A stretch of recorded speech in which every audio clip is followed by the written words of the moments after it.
तो welcome back हो गया आप लोग का हमारे और एक नए लेक्चर पे, जो कि क्या होने वाला है सर, लेक्चर नंबर 3। किसका सर? Periodicity of elements. ये किसका बात कर रहे हैं सर आप? बीएससी भाई, बीएससी केमिस्ट्री फर्स्ट ईयर वालों के लिए। अरे वाह सर, क्या बात है। हाँ भाई, तो आज हमारा ये क्या होने वाला है, लेक्चर नंबर 3 किसका?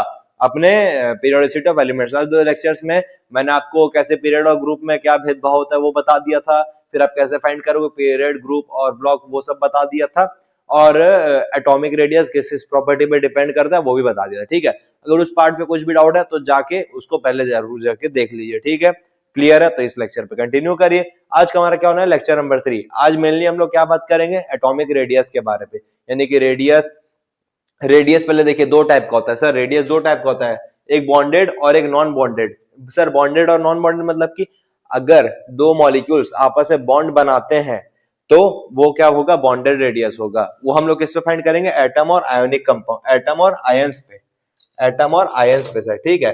और नॉन बॉन्डेड रेडियस हम लोग किस पे फाइंड करेंगे, वेंडरवॉल रेडियस और आयोनिक रेडियस, यानी कि सर एक मिनट वेंडरवॉल रेडियस पे सर, ठीक है सर ना। फ्लो में मैं थोड़ा आगे बढ़ जाता हूँ। वेंडरवॉल रेडियस हम लोग से नॉन बॉन्डेड। अरे सर आपको पता है ना, जिसका कोई नहीं होता है उसका वेंडरवॉल फोर्स ऑफ अट्रैक्शन होता है, ठीक है। तो वेंडरवॉल फोर्स ऑफ अट्रैक्शन सबके बीच में रहता है। जैसे आप बोलते हो ना कि भाई आपने आज तक किसी के साथ बॉन्ड नहीं बना रखा, भाई आप बॉन्ड बना रखे हो किसके साथ, वेंडरवॉल फोर्स के साथ। वेंडरवॉल फोर्स एक ऐसा फोर्स है जो कि सब एटम सब के साथ बॉन्ड बनाता है। आप भी तो एटम से ही बने हुए हो, तो वेंडरवॉल फोर्स है सबके बीच में। तो बॉन्डेड और नॉन बॉन्डेड, ठीक है। अब आपको एक चीज बता देता हूं मैं कि कोई भी आप मेटल, कोई भी आप एलिमेंट्स का सिंगली मतलब मोनो एटोमिकली आप उसका रेडियस फाइंड नहीं कर सकते। जैसे आप बोलोगे कि मैंने सिर्फ एक क्लोरीन एटम का रेडियस फाइंड करना है, तो आप नहीं कर पाओगे बेटा। क्यों? क्योंकि भैया वो नॉर्मल स्टेट पे पाए नहीं जाते हैं, उसके अंदर ना जर्मन कीड़ा रहता है, एक दूसरे के साथ हमेशा बॉन्ड बनाने का, बॉन्ड बनाने का, बॉन्ड बनाने का, बॉन्ड बनाने का। तो आप जनरल स्टेट पे तो इसको फाइंड नहीं कर सकते, ठीक है।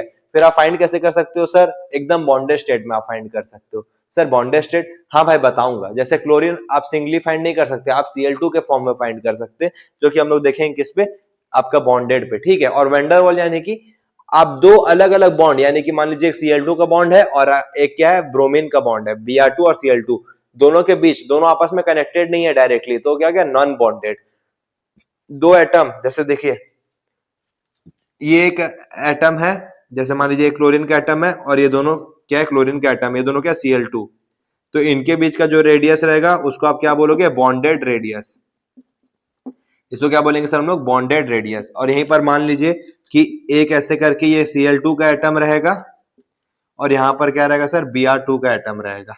तो यहां से लेके इसका क्या नाम है, इसका सेंटर से लेके यहां पर इसका सेंटर तक, तो ये दोनों के सेंटर का बीच ये डिस्टेंस क्या हो जाएगा सर, नॉन बॉन्डेड रेडियाई।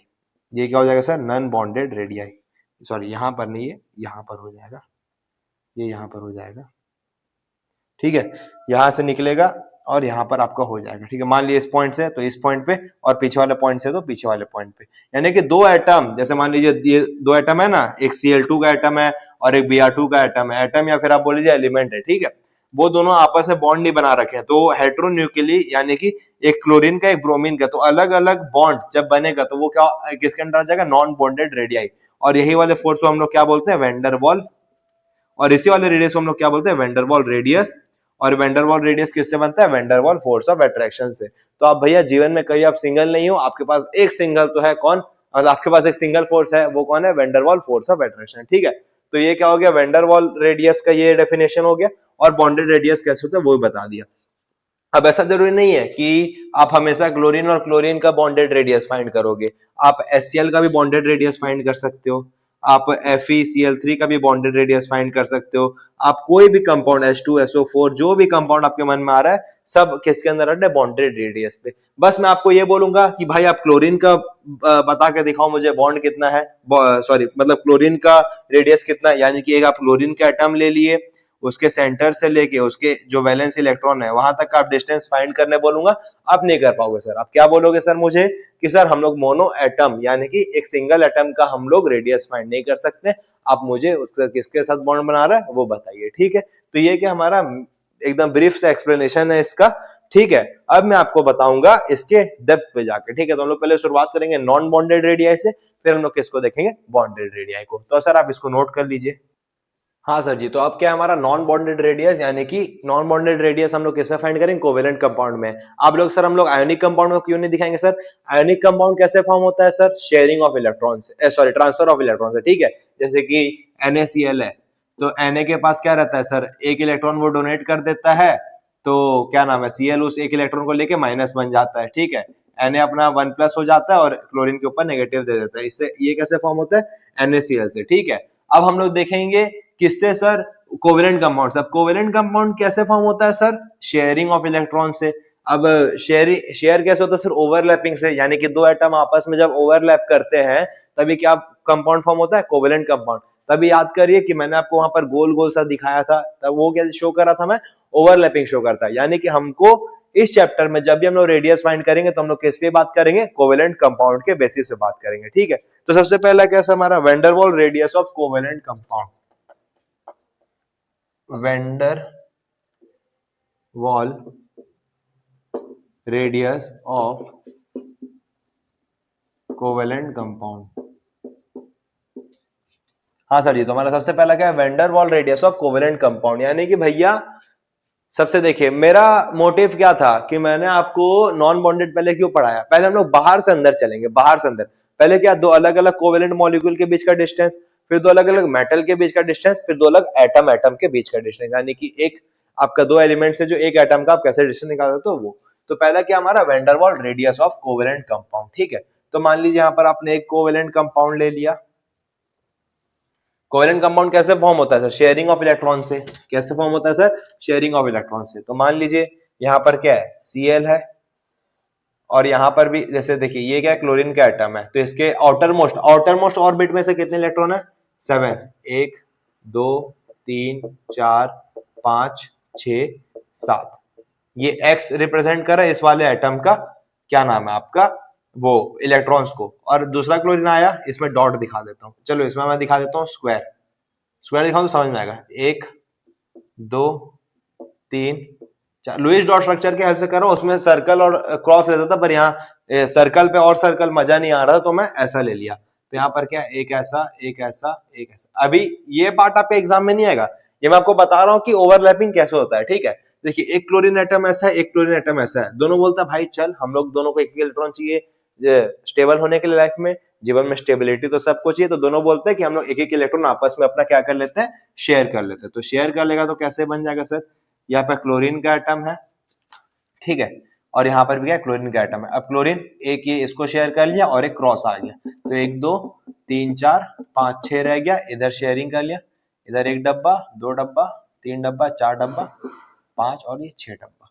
तो ये हमारा क्या बन गया, ऐसे कंपाउंड बन गया, ठीक है। ऐसे क्या होता है, ओवरलैपिंग का कॉन्सेप्ट है ये।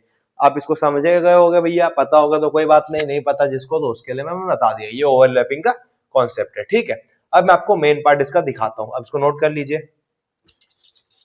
नोट तो कर लिए होंगे सर, वीडियो को पॉज करने का, नोट करने का, बस सिंपल सा सर।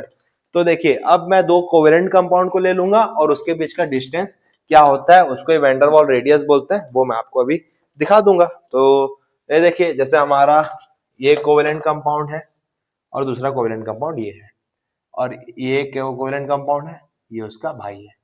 तो इस पॉइंट से लेके इस पॉइंट से ए से बी, यही इसको क्या बोलते हैं, इसको हम लोग क्या बोलते हैं सर, इसको इंटर न्यूक्लियर डिस्टेंस। हाँ, तो ये क्या है सर, हमारा इंटर न्यूक्लियर डिस्टेंस है, ठीक है। और क्या बोलते हैं, ये एक पॉइंट हो गया, इसको ही क्या बोलते हैं, इंटर न्यूक्लियर डिस्टेंस या फिर van der Waals distance, van der Waals radius. बस इसका फॉर्मूला नहीं है, फॉर्मूला आपका आएगा एटम्स और आयंस वाले पार्ट पे, ठीक है। दूसरा पॉइंट इस पे क्या है sir, for inert gases, for inert gases, inert gases के लिए sir, for inert gases they are monoatomic because they are stable. For inert gases they are monoatomic and are stable. जैसे अभी आपका ये आउट ऑफ द कोर्स में जा रहा हूं, आउट ऑफ द कोर्स की, यहाँ पर अगर आप इसको इतना मतलब देख लो क्या है, ये क्या बोल रहा है सर, इनर्ट गैसेस ना हम लोग मोनोएटॉमिकली फाइंड कर सकते हैं। कैसे फाइंड कर सकते हैं भाई, इनर्ट गैसेस आपस में क्या होता है, स्टेबल होते हैं। तो आप एक नियॉन का पार्टिकल को भी लोगे तो आप उसके बीच का रेडियस को फाइंड कर सकते हो, बस यही बोल रहा है, ठीक है। अब यहाँ पर सबसे इंपॉर्टेंट कॉन्सेप्ट क्या है सर, पहले आप इसको नोट कर लीजिए, नोट कर लीजिए सर, मैं यहीं पर इसको समझा देता हूं। यहां पर ये बोल रहा ना सर कि ये देखिए कि वेंडरवॉल, जो वेंडरवॉल रेडियस है ना वो आपका ज्यादा रहता है as compare to covalent radius, covalent radius. तो इसका रीजन क्या है सर, रीजन क्या है अब मैं आपको बताता हूं, ठीक है। इसका रीजन क्या है सर, ये देखिए ये क्या है, वेंडरवॉल रेडियस, ये क्या है sir, Van der Waals radius, Van der Waals radius, ये बीच का भैया एक सेंटर को पकड़ो दूसरे सेंटर तक स्केल को ले जाओ, जो बीच का डिस्टेंस है वही क्या हो गया, रेडियस। तो यहाँ पर ये क्या है, वेंडरवॉल रेडियस। और कोवेलेंट रेडियस क्या होता है सर, जैसे कोवेलेंट कंपाउंड ले लिया हम लोग, ठीक है, ये हो गया कोवेलेंट। भैया सिंगल Cl2 मान लीजिए क्या Cl2 है, तो इसके बीच का डिस्टेंस कैसे होगा, एक क्लोरीन के सेंटर से लेके दूसरे क्लोरीन के सेंटर तक, ये क्या हो गया, कोवेलेंट रेडियस, ये क्या हो गया, कोवेलेंट रेडियस, ठीक है। ये क्या हो गया सर, कोवेलेंट रेडियस हो गया। तो अब सर वेंडरवॉल रेडियस हमेशा ज्यादा क्यों होगा, कोवेलेंट रेडियस है, इसका रीजन आपको पता चल गया कि देखिए वेंडरवॉल रेडियस कितना, इतना बड़ा है, और कोवेलेंट रेडियस कितना, इतना बड़ा है। और वेंडरवॉल रेडियस कब फॉर्म होता है, दो अलग अलग कोवेलेंट कंपाउंड से फॉर्म होता है। और कोवेलेंट कंपाउंड से किससे फॉर्म होता है, अपने टाइप के या फिर हेटेरोन्यूक्लिकली, हेटेरोन्यूक्लिक कंपाउंड से। अब भैया इतना मगजमारी नहीं करिए, मान लीजिए ये जो वेंडरवॉल रेडियस है आप निकाले, एक भी कंपाउंड है मान लीजिए H है और Cl है, या आप मान लीजिए आप ले लिए, आप इसको ले लिए, क्या ले लिए सर आप यहाँ पर मान लीजिए, यहाँ पर आप ले लिए HBr ले लिए, तो ये क्या हो गया, वेंडरवॉल रेडियस। अब ये मान लीजिए कि आपका नॉर्मल सा HCl का रेडियस है, तो भी आप समझ गए ना भाई, HBr का ये कोवेलेंट कंपाउंड है, HCl का ये कोवेलेंट कंपाउंड है, और HCl का नॉर्मल सा ये है। तो आप दोनों का बीच का डिस्टेंस देखिए ना, ये है वेंडरवॉल रेडियस और ये कोवेलेंट रेडियस, बस मैं यही बोलना चाहता हूँ, ठीक है। होप करता हूँ आपको समझ में आ गया होगा भैया वेंडरवॉल रेडियस का टॉपिक। उस लास्ट टाइम याद है ना आपको, मैंने कुछ चीज को मिटाया था, मुझे अभी याद नहीं आ रहा है। अभी हम मुझे क्या पढ़ाना आपको, मेटेलिक रेडियस, ये भी क्या है, एक टाइप का वेंडरवॉल रेडियस ही का टाइप का, पर उससे छोटा उसका लेंथ रहेगा। मेटेलिक रेडियस किसके बीच में लोग फाइंड करते हैं, दो मेटल्स के बीच में फाइंड करते हैं। तो सर आप पहले इसको नोट कर लीजिए जल्दी से। हाँ सर जी, तो अब क्या है हमारा मेटेलिक रेडियस, दूसरा क्या है मेटेलिक रेडियस। मेटेलिक रेडियस किसके अंदर सर, नॉन बॉन्डेड रेडियाई के, ठीक है। तो यहां पर आप इसको किससे देख सकते हो, यू कैन, क्या है sir, you can measure it by X ray rays, you can measure it by X rays, X ray से आप इसको क्या कर सकते हो सर, मेजर कर सकते हो, ठीक है। Here there is no overlap, here there is no overlapping, so it is greater than, so it is greater than, it is greater than what sir, here there is no overlapping, so it is greater than covalent radius। अब भैया बोलोगे आप sir यहाँ पर overlapping नहीं है तो bond कैसे बनेगा, यहाँ पर बॉन्ड ऐसे बनेगा, चलिए ठीक है देखते हैं। जैसे मान लीजिए यहाँ पर आपने एक मेटल ले लिया सोडियम Na, यहाँ पर दूसरा मेटल ले लिया आपने सोडियम Na, तो इन दोनों मेटल के बीच का रेडियस क्या हो जाएगा सर, मेटेलिक रेडियस, ठीक है। और यहीं पर आपने ओवरलैपिंग करवा दिया इसका, तो ये यही मान लीजिए दो मेटल का ओवरलैपिंग का ये बन गया कोवेलेंट। तो आप बोलो सर मेटेलिक और कोवेलेंट रेडियस पे यही तो फर्क है सर, मेटेलिक रेडियस पे ओवरलैप नहीं करता और कोवेलेंट रेडियस पे वो क्या करता है, ओवरलैप करता है सर, ठीक है। और आपको कॉन्सेप्ट बताएं या एक तो चीज आपको बताएं क्या सर, कि मेटेलिक जैसे आप ले लोगे ना, क्या मेटेलिक रेडियस ऑफ सोडियम ले लोगे अगर आप, तो वो कितना आपको पता है, 1.86 एंगस्ट्रॉम।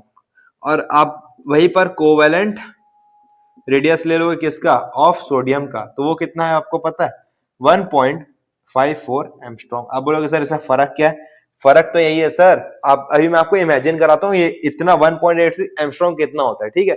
1.86 तो एज इट इज लिख लो, 1.86 इंटू 1 एंगस्ट्रॉम कितना होता है आपको पता है, 10 टू द पावर -8 सेंटीमीटर। ये कितना 1.54 इंटू 10 टू द पावर,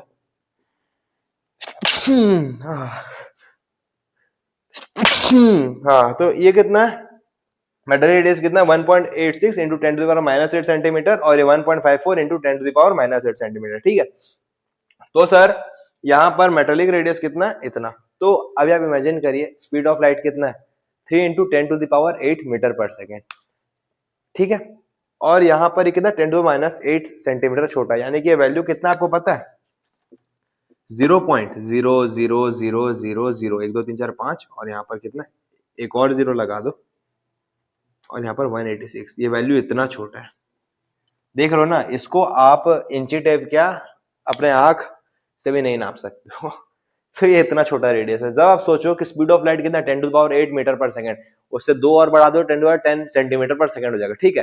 यानी कि इतना स्पीड से तो लाइट ट्रेवल करता है, उसको भी सूरज से धरती माँ तक पहुंचने में 8 मिनट लग जाता है। तो ये नंबर सोचो कितना छोटा है, ठीक है। आपकी सोच, आपके जो घर में आपके जो गांव में वो पुश्तैनी दादा लोग, उनके भी सोच से छोटा सोच इनका है, ठीक है। आपको जो छोड़ी गई उससे भी छोटा सोच इसका है। मान लो भैया अगर अच्छी रही तो अगर आपके लिए बुरी बात है, वो ठीक थी तो बस समझ लो ये दोनों जेंडर के लिए भाई मैटर करता है। इतना छोटा है ये नंबर, ठीक है। और वहीं पर कोवेलेंट रेडियस कितना है, इतना। तो आप सिंपल सा समझ गए रहेंगे कि भैया देखिए ये दोनों डिस्टेंस बड़ा है तो ये कितना आ गया 1.86 एंगस्ट्रॉम, और ये दोनों का डिस्टेंस बहुत छोटा है तो ये कितना आ गया 1.54 एंगस्ट्रॉम। सिंपल सा सर बता दिया मैंने आपको, ठीक है सर। होप करता हूं आपको मेटेलिक रेडियस भी समझ में आ गया होगा। इसके साथ हमारा नॉन बॉन्डेड पार्ट खत्म हुआ। अब हम लोग बनाएंगे बॉन्ड, बॉन्ड बनाएंगे, बॉन्ड बनाएंगे, बॉन्ड बनाएंगे और उसका रेडियस फाइंड करेंगे, यानी कि अब हम लोग एटॉमिक लेवल पे जाएंगे, ठीक है। आप इसको नोट कर लीजिए सर जल्दी से। हाँ सर जी, तो अब क्या हमारा एटॉमिक रेडियस इन होमोन्यूक्लिक कंपाउंड। सर अभी मैं आपको क्या बताऊंगा कि एटॉमिक रेडियस आप कैसे फाइंड कर सकते हो किस पे, होमोन्यूक्लिक कंपाउंड में, यानी कि सेम टाइम के कोवेलेंट कंपाउंड, यानी कि सॉरी सेम टाइम के एटम, यानी कि hydrogen hydrogen, fluorine fluorine, chlorine chlorine, bromine bromine, nitrogen nitrogen, इस टाइप के एटम्स में आप कैसे एटॉमिक रेडियस फाइंड कर सकते हो। फिर उसके बाद देखेंगे हम लोग कि डिफरेंट काइंड ऑफ एटम से भी आप कैसे फाइंड कर सकते हो, ठीक है। और सर दूसरा रीजन कि हम लोग इस चैप्टर में पूरा कोवेलेंट के ऊपर बात क्यों कर रहे हैं सर, आपको पता है कोवेलेंट कैसे फॉर्म होता है, ओवरलैपिंग से, और आयनिक कैसे फॉर्म होता है, ट्रांसफर से। यानी कि देखिए एक इलेक्ट्रॉन यहाँ Na का है, Na बोला, Na देखा है क्लोरीन को घूम रहा है, ये था क्लोरीन, ऐसे ही जीवन में भटक रहा था भटक रहा था भटक रहा था भटक रहा था, ये क्लोरीन भटक रहा था भटक रहा था भटक रहा था, Na भटक रहा था भटक रहा था भटक रहा था। देखा दोनों दोनों का आपस में एक दूसरे से क्या हुआ, दीदार हुआ दीदार हुआ। तो ये बोला भाई तू नहाया नहीं है बहुत दिन से, बहन तू नहाई नहीं है बहुत दिन से ना, तू दूर रह मेरे से। तो यहाँ क्या करता है ना, एक इलेक्ट्रॉन यहाँ से इसको दे देता है और एक क्लोरीन पास चल जाता है। तो क्लोरीन क्या हो गया 2,8,8, ये स्टेबल हो गया, ये 2,8 दोनों स्टेबल हो गए, दोनों बस ऐसे दूर दूर वाला बॉन्ड बना लेते हैं। पर कोवेलेंट बॉन्ड कैसा रहना सर, आपको ना बहुत एकदम ऐसे हिसाब है ना कोवेलेंट बॉन्ड का कि आप पहले हाथ से हाथ मिलाए, ऐसे कोई आ रहा है तो हाथ से हाथ मिलाए, फिर टांग से टांग मिलाए, फिर और सामने गए तो आपको बांस आ गया तो आप वहीं पर रुक गए, तो वो है कोवेलेंट बॉन्ड, ठीक है। तो अब क्या है सर कि एटॉमिक रेडियस इन होमोन्यूक्लिक कंपाउंड, यानी कि यहाँ पर आप ले लीजिए, जैसे मान लीजिए एच को ले लीजिए, किसको ले लेंगे सर, एच और एच को। तो यहाँ पर हाइड्रोजन का एक एटम ले लिए और दूसरा एटम किसका ले लिए सर, हाइड्रोजन का ले लिए। क्या सर क्या करते हैं आप, अगर कर लेते हैं यार, क्या हाइड्रोजन और हाइड्रोजन का, ठीक है। अब इसमें आपको रेडियस फाइंड करने बोलेगा तो आप क्या करोगे सर, रेडियस फाइंड करने को क्या बोलेगा तो आप देखोगे कि बॉन्ड लेंथ कितना है, bond length of hydrogen hydrogen, यानी कि ये जो लेंथ है ये कितना है, bond length of hydrogen hydrogen, मान लीजिए कितना है, मान लीजिए कितना है सर 1 है, ठीक है। तो 1 डिवाइडेड बाय आप इसको क्या कर दोगे, मान लीजिए 2 है मान लीजिए, नहीं एक ऐसा काम करते हैं, एक ऐसा काम करते हैं हम लोग, आए हाइड्रोजन चाचा को बदनाम करें, बॉन्ड लेंथ ऐसे Bl भी पूरा लिख देते हैं, क्या है सर बॉन्ड लेंथ ऑफ ए, मान लीजिए ए और ए के बीच में बॉन्ड बना है, ठीक है। बॉन्ड लेंथ ऑफ ए क्या हो जाएगा, तो यहाँ पर आप क्या ले लोगे इसका रेडियस फाइंड करने के लिए, रेडियस फाइंड करने क्या लेगा, bond length of A divided by क्या कर दोगे सर 2 कर दोगे, तो आपको सिंगल एटम का पता चल जाएगा। अरे सर ये पूरा है क्या है, रेडियस है, अगर आप इसको 2 से डिवाइड कर दोगे तो इसको इसका रेडियस फाइंड कर लोगे ना सर आप, इसका रेडियस आप फाइंड करो, जैसे इस एटम से लेके इसका तक ये हो गया, फिर इसका लेके इसका तक ये हो गया, तो ये क्या होगा bond length of A by 2। तो मान लीजिए कोई भी कंपाउंड का क्या नाम है, बॉन्ड लेंथ है 3 है और उसको आप 2 से डिवाइड कर दिए तो उस सिंगल एटम का कितना आ जाएगा 1.5 आ जाएगा, यही मैं आपको बताना चाहता हूँ, ठीक है सर। होप करता हूँ आप समझ गए होंगे भाई, यानी कि यहाँ पर क्या, हाँ चलिए सर, तो अब मैं आपको क्या करता हूँ ना, इसका एग्जांपल दे देता हूँ, इसका एग्जांपल दे देते हैं सर आपको। जैसे मान लीजिए आपने क्या ले लिया, कार्बन चाचा को ले लिया, किसको ले लिया, कार्बन, एक चीज आज मैंने एक रील पे देखा था, क्या देखा था सर आपको पता है? कार्बन ना वफादार है किससे? बॉन्डिंग से। तभी साला किसी के साथ ही बॉन्डिंग बना लेता है, हाइड्रोजन 4 हाइड्रोजन के बाद बना लेता है, क्लोरीन के साथ बना देता है, मतलब उसको ना खाली में, मतलब कार्बन के साथ वफादार पता है? हाइड्रोजन के साथ। अगर हाइड्रोजन से वफादार नहीं होता ना, तो आपको तो बता रहा हूं मैं, मतलब त्राही त्राही मच जाता। अरे भैया जिसको देखो साला, कार्बन को देखो कभी फ्लोरीन के साथ बॉन्ड बना रहा है, कभी जैसे CH कार्बन 4 बॉन्ड बनाता है, 2 फ्लोरीन में साथ बना है, आ कार्बन आ हाइड्रोजन गले लग जाए। मतलब लॉयलिटी समझ रहे हो ना भाई, हाइड्रोजन और कार्बन का, तो उसे इतना लॉयल है, कभी एक दूसरे का बिना रह ही नहीं पाते, जैसे आप और वो। अरे यार वो तो छोड़ के चल गई सर, क्यों जले पे नमक छिड़क रहे हो? छिड़क दिया, आप जाओ समझो अपने। तो अब जैसे मान लीजिए आप क्या ले लेते हो, bond length of carbon carbon atom, ठीक है? Bond length of carbon carbon, मान लो बॉन्ड लेंथ कितना कार्बन कार्बन एटम का? 1.54। तो आप रेडियस ऑफ कार्बन कैसे निकालोगे सर? 1.54 डिवाइडेड बाय 2, कितना हो जाएगा सर? नीचे मान लीजिए 100 आ गया, तो 2 7 जा 14 और 2 7 जा 14, तो कितना गया? 0.77 एंगस्ट्रॉम आ गया। तो ये क्या हो गया सर? रेडियस ऑफ कार्बन आ गया। अभी सर एक तो आपको और धप्पा दे दे हम, जैसे मान लीजिए न्यूक्लियस है और ये इलेक्ट्रॉन का, पर एक और धप्पा दे दे सर। ये तो बस बोलने का बात है, आपको एग्जाम में यही लिखना, आप इसका टेंशन नहीं लीजिए, पर आप एकदम एटॉमिक लेवल पे जाओगे ना, तो आप एग्जैक्ट डिस्टेंस नहीं फाइंड कर पाओगे, किसका? रेडियस नहीं फाइंड कर पाओगे। क्यों सर? सर तब से मतलब इतना पढ़ रहे बेकार है? नहीं भी बेकार नहीं, आपके एग्जाम में ये सब आपको मार्क्स दिला देंगे। बात क्या है ना, आपको तो पता है इलेक्ट्रॉन, इलेक्ट्रॉन ऐसे तो नहीं घूमता है, ये इधर घूम रहा है तो इधर घूम रहा है तो इधर घूम रहा है तो इधर घूम रहा है तो इधर घूम रहा है, नहीं इलेक्ट्रॉन ऐसे चक्कर तो नहीं मारता है सर, एक फिक्स पाथ में चक्कर मारता है, नहीं। इलेक्ट्रॉन तो किसमें घूमता है? ऑर्बिट्स में घूमता है। मान लीजिए एक इलेक्ट्रॉन घूम रहा है एस ऑर्बिट पे, जैसे न्यूक्लियस है और यहाँ पर इलेक्ट्रॉन है, तो एस में, ये कौन सा ऑर्बिट है? तो ये कौन सा शेप का? स्फीयर, देखिए स्पेरिकल शेप में घूम रहा है। अब एक बार मान लीजिए कि ये न्यूक्लियस है और यहाँ पर ये पी ऑर्बिटल में घूम रहा है। पी ऑर्बिटल कौन सा शेप का? डंबल। मान लीजिए इलेक्ट्रॉन यहाँ पर है, तो यहाँ से लेके, अब इसके न्यूक्लियस से लेके यहाँ तक नाप ली। वहीं पर पी में मान लीजिए आप, पी में आप मान लीजिए सर कि इलेक्ट्रॉन अब यहाँ पर है, तो ये लीजिए रेडियस तो ससुरा कम हो गया। अरे सर रेडियस नापे तो नापे कैसे?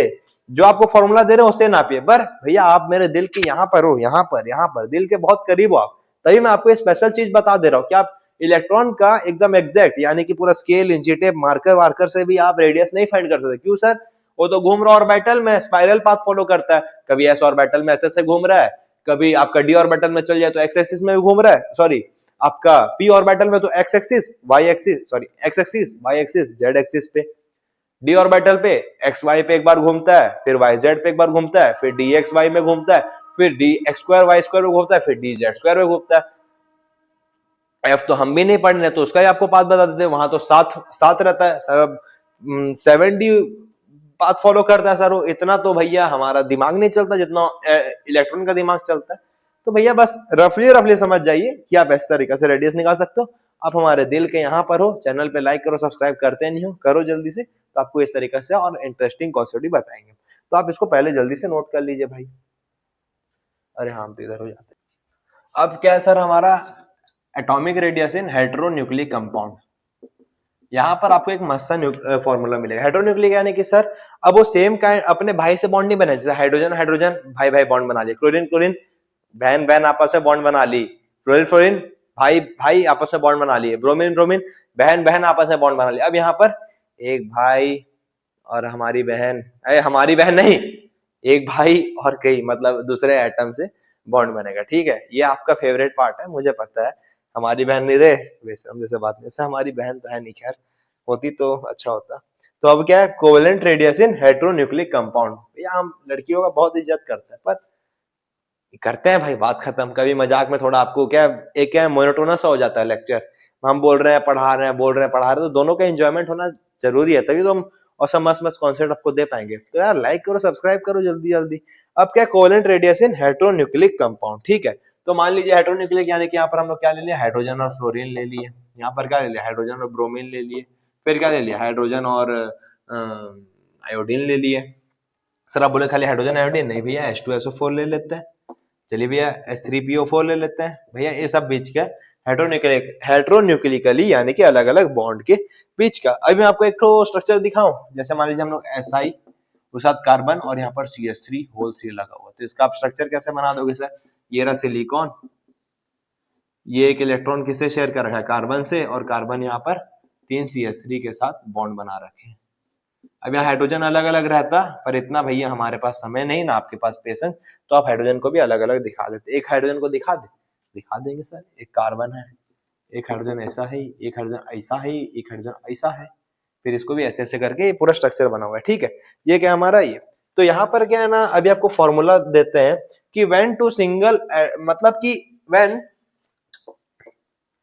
There is electronegative difference between two atom, जब इलेक्ट्रोनेगेटिव डिफरेंस है between two atom, so we will use the formula, हम लोग कौन सा फॉर्मूला यूज करेंगे सर, यहां पर मान लीजिए कि मैं आपको सी और एफ का बीच का रेडियस फाइंड करना है। ठीक है, कार्बन और फ्लोरीन का बीच का रेडियस फाइंड करना है। तो आप यहाँ पर डिस्टेंस बिटवीन, यानी कि radius of carbon and fluorine आप कैसे फाइंड करोगे, radius of carbon plus radius of fluorine minus क्या सर, 0.09 इंटू में क्या सर, एक्सी माइनस क्या एक्स। भैया सब अभी इलैबोरेट कर दे रहे हैं, क्या इलैबोरेट कर रहे हैं सर, आरसी यानी कि रेडियस ऑफ कार्बन, ठीक है सर, एक्सएफ यानी कि रेडियस ऑफ फ्लोरीन। अभी तो आप बोले थे सर कि आप कोई भी कंपाउंड का सिंगल रेडियस फाइंड नहीं कर सकते, तो यहाँ पर आप कैसे लिख रहे हैं ना, रुकिए आपको बता रहे हैं। ये क्या, इलेक्ट्रोनेगेटिव वैल्यू ऑफ कार्बन, और एक्सएफ क्या है, इलेक्ट्रोनेगेटिव वैल्यू ऑफ फ्लोरीन। ये आपको मस्त चीज बताएं हम, क्या सर, आपको अगर ये चीज फाइंड करना है ना, मतलब ये चीज निकालना है आपको, तो आपको एक गुड न्यूज है सर। क्या न्यूज देंगे सर आप, अरे भैया ये सब को अगर आपको फाइंड करना है तो इसका एग्जैक्ट वैल्यू आपको दिया रहता है। क्या दिया रहेगा सर, आपको रेडियस ऑफ कार्बन, यानी कि 2 कार्बन को आपको लेकर रेडियस नहीं नापना, एक कार्बन का रेडियस आप नाप सकते हो। फ्लोरीन का आपको रेडियस दे देगा, कार्बन के इलेक्ट्रोनेगेटिव वैल्यू भी दे देगा, और एक्सएफ यानी कि फ्लोरीन के इलेक्ट्रोनेगेटिव वैल्यू भी दे देगा। ये one of the most important formula है, इसको याद करके जाइएगा, ऐसे क्वेश्चन पक्का आएगा। आप इतने बच्चे तो नहीं हो कि आपको 2 कार्बन का बोल देगा 1.74 डिस्टेंस है, सिंगल कार्बन का निकालो, ऐसा तो नहीं बोलेगा भैया। डायरेक्ट आपको बोलेगा इसका आरसी और आरसीएफ का निकालो, तो आप इस तरीका से निकाल सकते हो। ठीक है, होप करता हूं आपको ये समझ में आ गया होगा। अब इसको नोट कर लीजिए सर, नोट कर लीजिए। एक और कॉन्सेप्ट बता दे आपको यहीं पर, रुकिए हम वापस बीच में आ गए तो बता देते हैं। जैसे आपको मान लीजिए कि आपको इसमें क्या बोल दिया, क्या बोल देगा सर आपको इसमें, क्या बोल देगा, नोट कर लिए, इसको नोट करिए पहले, एकदम साइड हो रहा है। हाँ, हो गया होगा भाई, हो गया होगा। चोरी चोरी दिल तेरा चुराएंगे। तो आपको एक मस्त सा कॉन्सेप्ट बताएं, क्या कॉन्सेप्ट बताएंगे सर आप आज? आपको हम एक चीज बता देते हैं, जैसे कि मान लीजिए आपको फाइंड करने के लिए बोल दिया, find the radius of carbon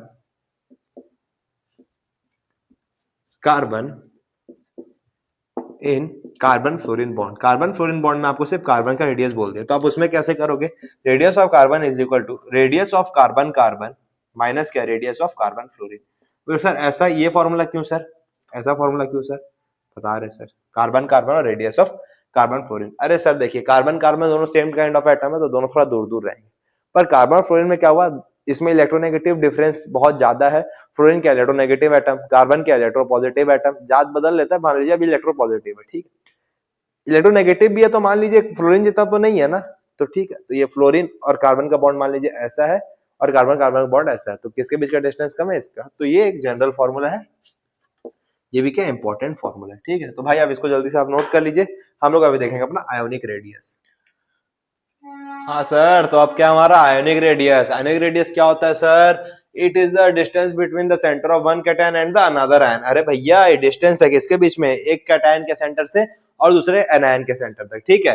the intermolecular ionic distance between cation and anion can not B the intermolecular ionic distance between cation and anion present in an ionic crystal can be determined by X-ray crystallography। यानी कि भैया एक आयनिक crystal, यानी कि Na+ और Cl-, sorry हाँ Na+ और Cl-, ठीक है, तो इसका आप आयनिक रेडियस एक्सरे क्रिस्टलोग्राफी से फाइंड कर सकते हो, ठीक है, यानी कि एक्सरे आप पार किए और उसे फाइंड कर लिया, ठीक है। अब तीसरा पॉइंट क्या sir, the individual radius can not be determined of cation and ion because of X rays are not visible in because the X rays नहीं भाई, because the electrons are not visible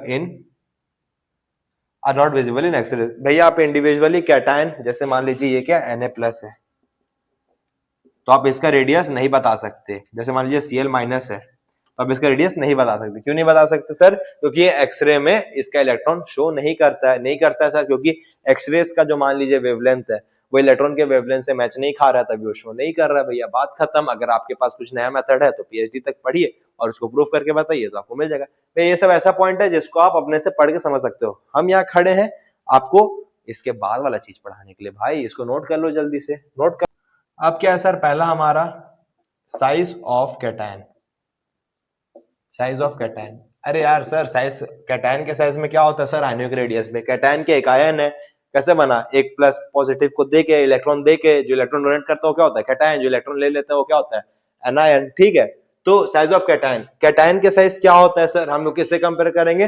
neutral atom से। ठीक है, तो size of cation, तो आपको एक चीज बता दें कि क्या कैटायन का जो साइज होता है ना, वो हमेशा छोटा होगा किससे? न्यूट्रल एटम से। सर एग्जांपल नहीं देंगे? जरूर देंगे। जैसे मान लीजिए सोडियम न्यूट्रल है, तो उसमें कितने 11 प्रोटॉन है, कितने को खींच रहे हैं? 11 इलेक्ट्रॉन को खींच रहे हैं।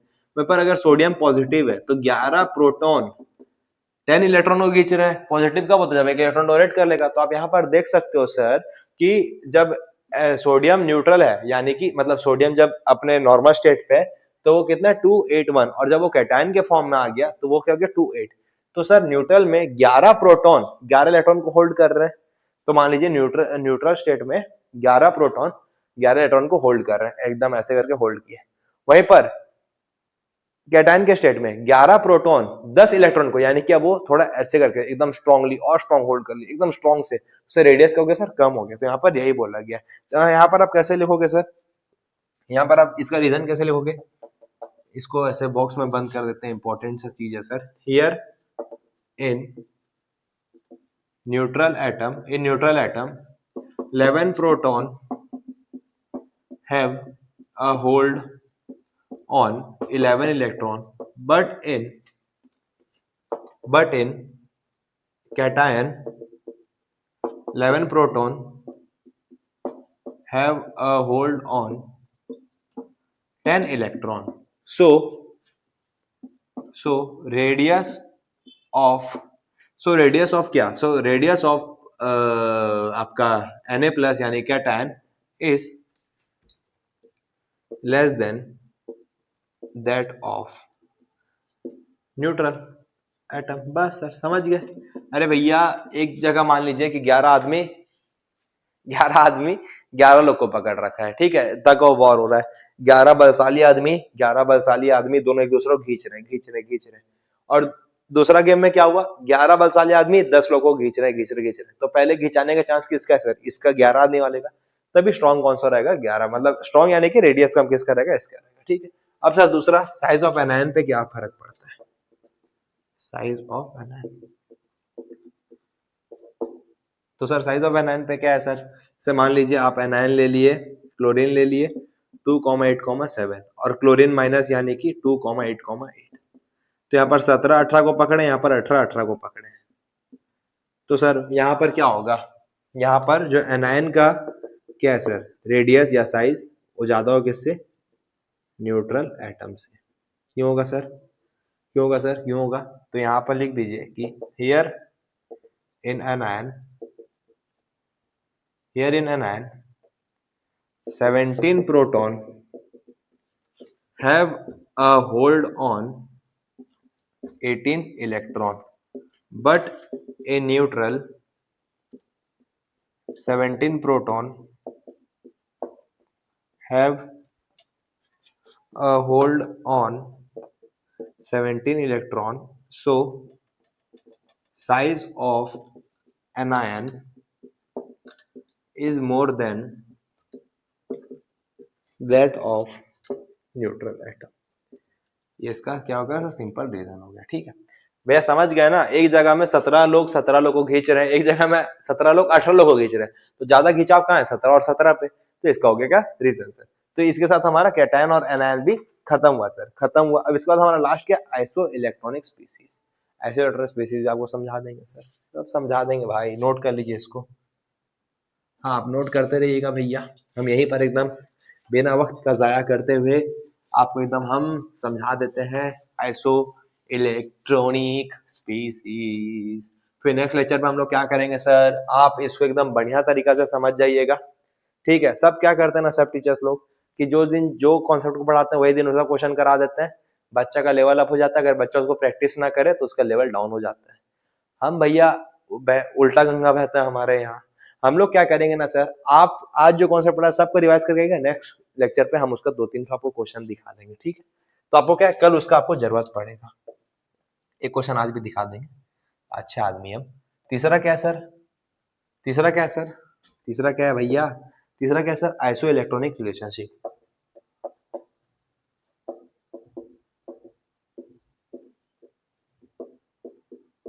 आइसो इलेक्ट्रॉनिक रिलेशनशिप क्या है सर, आइसो इलेक्ट्रॉनिक रिलेशनशिप ये है सर, ऐसे इलेक्ट्रॉनिक रिलेशनशिप क्या है sir, all the cation and anion have same electron. जितने भी आपको क्वेश्चन में कैटायन और एनायन देंगे ना, सब कितना रहेगा सर, सेम इलेक्ट्रॉन रहेगा। जैसे मैं आपको एग्जांपल दे देता हूं, जैसे मान लीजिए N3 minus, O2 minus, F minus, ठीक है। और यहाँ पर आपका सोडियम को ले लेते हैं Na प्लस और यहाँ पर लेते हैं Mg2 प्लस। तो देखिए यहाँ पर N3 माइनस में 7 प्रोटॉन है और इलेक्ट्रॉन कितने हैं, 7 प्लस 3 10, तो 2,8 है यहाँ पर कॉन्फ़िगरेशन। यहाँ पर 8 है, इसका भी कितना 2,8, यहाँ पर 9 है, यहाँ पर भी कितना 2,8। सोडियम में यहाँ पर कितना है सर 11 है, पर यहाँ पर कितना 2,8, और यहाँ पर क्या 12 है, पर यहाँ पर कितना 2,8। तो ये सर क्या है, आपका कैटायन और एनायन का सेम इलेक्ट्रॉन रहेगा, ठीक है। तो यहाँ पर आपको क्या बताना है, रेडियस। यहाँ पर सर सबसे ज्यादा रेडियस किसका है सर, सबसे ज्यादा रेडियस किसका है सर, यहाँ पर सबसे ज्यादा रेडियस यहाँ पर किसका सर आपको पता है, N3 माइनस का। फिर उसके बाद किसका पता है, O2 माइनस का। फिर किसका F माइनस का। फिर क्या सर Na प्लस का। फिर किसका Mg2 प्लस का। क्यों सर, ये क्या sir, decreasing order of radius. भाई सिद्धू मूसेवाला गाना बज रहा है उस तरफ, वेरी गुड। तो N3 माइनस यानी कि देखिए यहाँ पर 7 प्रोटॉन 10 को खींच रहे हैं, 7 लोग, 7 एकदम बंधुए मजदूर 10 को खींच रहे हैं, तो ज्यादा तेज करके खींच पाएंगे कि 12 लोग जब 10 को खींच रहे हैं तब कर पाएंगे। यही बात, कॉन्सेप्ट खत्म। तो यहाँ पर 7 लोग 10 को खींच रहे हैं, या 8 लोग 10 को खींच रहे हैं, या 9 लोग 10 को खींच रहे हैं, या 11 लोग 10 को खींच रहे हैं, तब इसका साइज छोटा और इसका और छोटा। ये हमारा भैया कंप्लीट। आज का हमारा लेक्चर यहीं पर समाप्त हो जाना चाहिए भैया कायदे से, पर अभी 1 मिनट आप रुक जाइए। रुक क्या जाइए सर, ठीक है चल जाइए यहीं पर, अगला लेक्चर पे हम लोग और देखेंगे। तो भाई चैनल पर तो लाइक करो, सब्सक्राइब करो, कोई भी डाउट हो जरूर से कमेंट करो। अगर किसी को कुछ खराब लगा तो हमें बताओ, अच्छा लगा तो भी बताओ। थैंक यू, जय हिंद, जय भारत, thank you, love you guys, thank you all, thank you भाई, thank you, thank you, thank you, thank you.